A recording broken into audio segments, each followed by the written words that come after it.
Today's question is: what was a moment in your life that felt like a horror movie scene?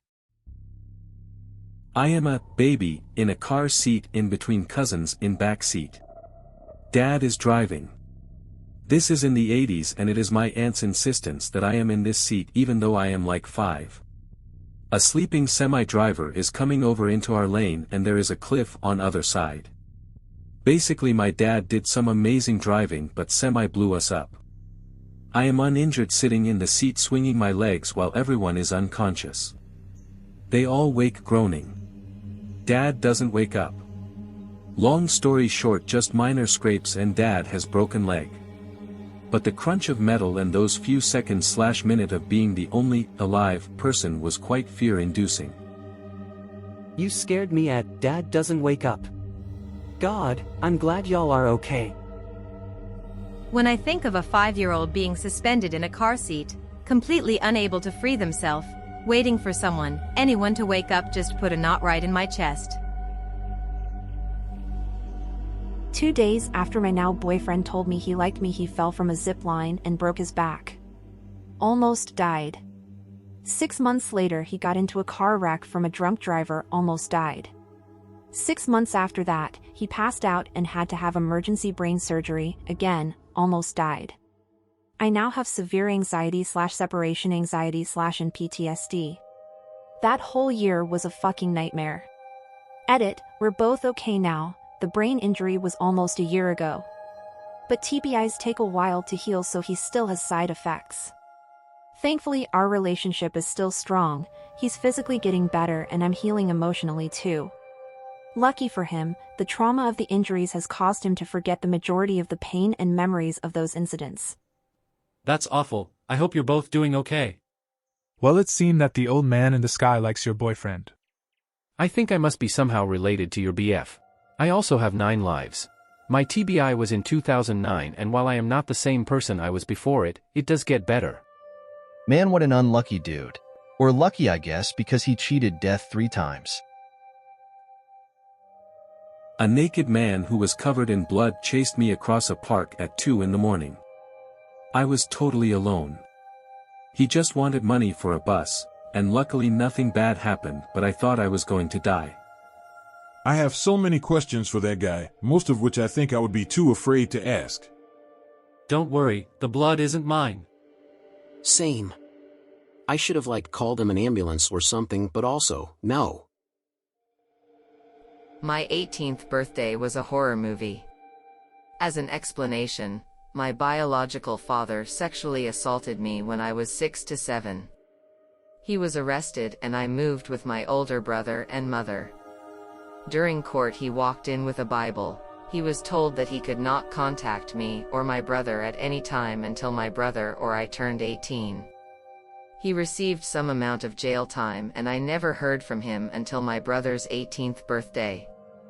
My brother had received a friend request on Facebook from our bio dad because he was out of jail and wanted a second chance. My brother blocked him and I dreaded the thought of my bio dad contacting me on my 18th birthday. On my birthday I sat in front of my phone, waiting for a phone call, friend request, anything that I didn't recognize as a friend's number, or his name on a friend request. 12 hours went by and nothing. I've never felt so much relief in my entire life. It's now 2021 and I haven't gotten a single call or friend request. Thank God that bastard of a cunt is out of your life. Hopefully he'll die in a ditch with hypothermia. Damn, it really does suck not having a dad though. I have a dad by law who tried killing me when I was younger. I remember him being held at gunpoint by the police. Then I was taken to the sheriff's department, where I watched Scooby-Doo until Mom picked me up. Prior he served 11 years in the Army. Alaska, Germany, Korea, Japan, some other states in the U.S. I don't even remember all of the places. I believe he had PTSD at the time. He is doing great now and my kids and I love him the same. But there's still some awkwardness in our relationship. And my real dad is still alive. The bastard lives in the same town as me. but I've not seen him since I was 3. I visited a friend in a psych hospital, and I was advocating for something she needed. I got into the elevator, and a nurse stuck her head in and whispered, "Don't stop asking questions," and then the doors shut and I never saw her again. For the record, I've been to plenty of psych hospitals with other friends, and this is the only one that was remotely a horror movie. The rest were perfectly normal hospitals. Also, this one is closed. So please don't not get medical care you need, because I went to a creepy hospital 10 years ago. I love how this nurse is like, "I'm gonna cheer on patient advocacy, good for these people," and you're like, "This is some horror movie shit." Ha ha ha, if she'd been like, "Hi, I'm Jill. I'm a nurse here. It's so great you're advocating for your friend." It would have been way less creepy than whispering into the closing doors. I work with psych hospitals right now, and let me tell you, sometimes there is some really questionable shit that goes on there. Best advice I can give to someone who has a loved one in the psych hospital is to be as involved in their care as you possibly can. When I was about 13, I had to stay home alone every day after school while my parents worked. One day there was a knock at the door. I didn't answer obviously because I was just a kid, and whoever it was started slowly trying to turn the locked doorknob. I called my mom after they'd left, and while I was on the phone with her, the back door started getting kicked down. As I was frantically trying to tell her I needed help, the phone call dropped and I just had to run. Edit. For those wondering, we had an alarm system, so luckily when it started going off it scared them off. I was luckily able to run to my neighbor's house for help, but we still to this day have no idea who it was. What happened after that? Luckily we had an alarm system, so it started going off as soon as the door came down. I ran out a different door to my neighbor's house. The alarm must have scared them off because nothing was stolen, but we still have no idea who it was. I was maybe 10 years old and part of the choir at my local church. In the evenings, the church also acted as an amateur dramatics venue for various performances. This one play involved having a choir, which was handy, as the church knew just how to get hold of some good extras. So I had to play the part for late evening showings, but because the main entrance meant walking past the paying customers, I had to enter via the back door of the church. Through the graveyard. It was like a fucking trope. I got a few meters into the graveyard and my shitty torch packed in.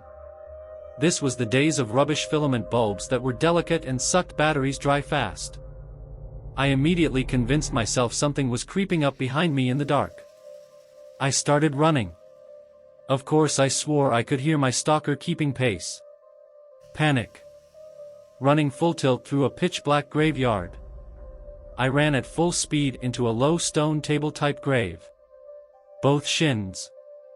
Then face-planted hard into the top of the grave. Adrenaline is amazing. Didn't feel a thing. I got straight back up and ran full circle until I came out the other side of the church and back into the streetlight. I stood there panting and realizing I needed to go back around to get to the door. I decided fuck it and noped out and went home instead. The adrenaline wore off on the walk home. Then it hurt.